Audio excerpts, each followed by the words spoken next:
ગઢ ગામના અંદર ભગવતી ખોડિયાર માતાજીના મંદિરમાં એક લાકડાનું મગર આપણે આમ જોઈએ ને તો ખોડિયાર માતાની સવારી જે મગર ઉપર હોય આમ લાકડાનો મગર આપણને દેખાય.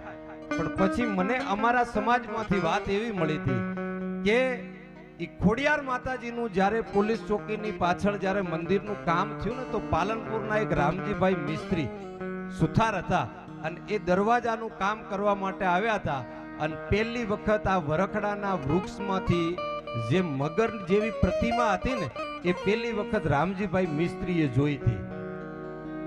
પહેલી વખત અને હું એક સુથારના દીકરા તરીકે આવ્યો છું. આજ